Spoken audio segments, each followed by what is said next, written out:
ಅವರೆಲ್ಲ ಹೊಲಕ್ಕೆ ಹೋಗಿದ್ದೀವಿ ಬೆಳಗ್ಗೆಯಿಂದ.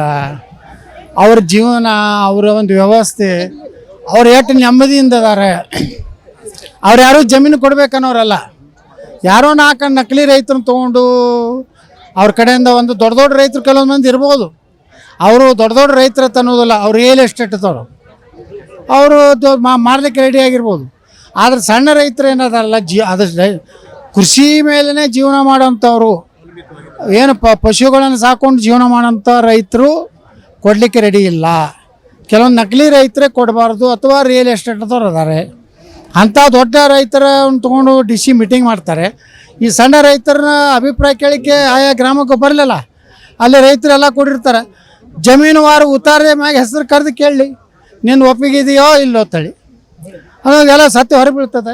ಸರ್, ಈಗ ಆಲ್ರೆಡಿ ಅವರು ಜಿಲ್ಲಾಧಿಕಾರಿಗಳಿಗೆ ಸಾವಿರಾರು ಮನವಿ ಪತ್ರಗಳನ್ನು ಕೊಟ್ಟಿದ್ದಾರೆ ಸರ್. ಯಾವುದೇ ರೀತಿಯಾಗಿ ಜಿಲ್ಲಾಧಿಕಾರಿಗಳ ಸಹಿತ ಅವ್ರಿಗೆ ಸ್ಪಂದಿಸಿಲ್ಲ ಅಂತ ಸರ್. ಹೌದೌದು, ಈ ರೈತರು ಅದೇ ಹೇಳ್ತಾರಲ್ಲ, ಅಲ್ಲಿ ಜಿಲ್ಲಾಧಿಕಾರಿಗಳ ಕಚೇರಿಗೆ ಹೋದ್ರು 144 ಕಲಂಬ್ರ ಜಾಲಿ ಮಾಡ್ಯಾರ.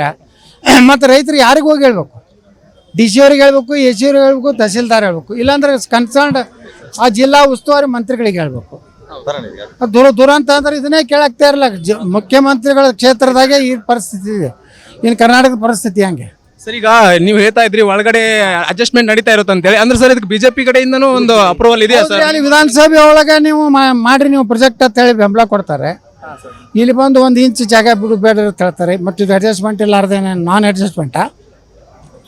ಯಾರು ಇರ್ಬೋದು ಸರ್ ನಿಮ್ಮಿಂದ? ಯಾರು ನೀವು ಸಂಪೂರ್ಣವಾಗಿ ಪಕ್ಷನೇ ಇರುತ್ತಾ ಸರ್? ಹಂಗಲ್ಲ, ನೀವು ಆ ವಿಧಾನಸಭೆದಾಗ ಯಾರು ಮಾತಾಡಿರೋ ರೆಕಾರ್ಡಿಂಗ್ ತೆಗೆದು ಜನರಿಗೆ ತೋರಿಸ್ರಿ.